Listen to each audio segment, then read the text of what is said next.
किसी साधु महात्मा को या कोई घर में मांग के आता है तो आटा चावल दाल या कुछ भी भिक्षा देते हैं, तो अगर उसको बेच के अगर मदिरा पान करता हो तो गलत है। आप भी गलत फल के भागी बनेंगे। इसीलिए हम प्रायः सबसे प्रार्थना करते हैं, कोई मांगने आता है रोटी दाल पालो, आप ठंडी लग रही है, आपके पास कपड़ा नहीं तो लो हमारी जैकेट ले लो, पहन लो। अगर बीमार हो तो चलो मैं औषधि दिला दूं तुम्हें। इतनी सेवा तो हम कर सकते हैं। इसके आगे रुपया हमें जहाँ देना है वहाँ बहुत होश में देना है, और ये बेच लेगा इसको भी बहुत होश में देना है, क्योंकि वो शराब पीता है, मांस खाता है, तो उसके भागीदार हम भी तो बनते हैं ना। इसलिए दान सुपात्र को देना चाहिए।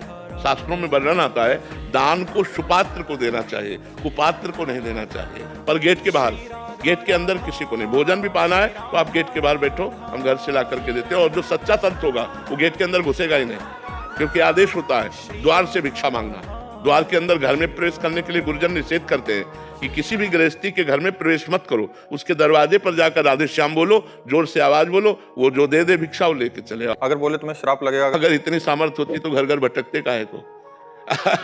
श्राप और वरदान देने की सामर्थ्य होती तो दरवाजों पे भटकना नहीं होता, समझते हो। काफी सारे ऐसे हैं कि वो पैसे मांगते हैं कि 500 रुपया दे दो हमें। घोर पाखंडी होते हैं जो ऐसा कहते हैं।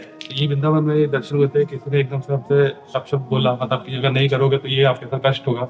और जीवन में उसी अगले साल हमारा नया पुत्र हुआ तो उससे बहुत पीड़ा हुई। देखो वो संयोग है कि आपका प्रारब्ध बुरा आ गया और आपको लगा कि उस महात्मा ने कह दिया तो ऐसा हो गया। बिल्कुल कदापि नहीं। आप निश्चित समझ लो, कोई ऐसा शाप और वरदान देने वाला समर्थ महात्मा वो ये नहीं कह सकता कि अगर आप ये नहीं दोगे तो आपको ऐसा हो जाएगा। ऐसा कभी नहीं कह सकता।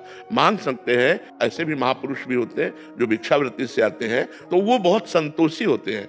अगर आप ना कह दीजिए तो अच्छा बेटा, वो चले जाएंगे, क्योंकि वो इतनी क्षमता प्राप्त कर चुके हैं। और जो ये कि हम तुम्हारा अहित हो जाएगा, तो ऐसा नहीं, ऐसा कोई नहीं, तुम्हारा अहित नहीं कर सकता, ये हम तुमसे वादा करते हैं। हाँ, गृहस्थ धर्म में एक आतिथ्य धर्म है, आए हुए अतिथि का सत्कार करना, अपने दरवाजे पे जो मांगने आया है उसका आदर करना।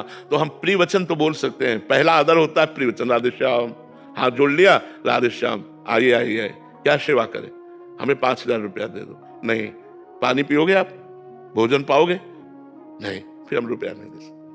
खत्म खेल। कोई अपराध आपको नहीं लगेगा, क्योंकि आपने पहला आदर किया है उनका। निरादर किसी का ऐसे नहीं, किसी भले वो भिक्षुक है, किसी भी तरह का है,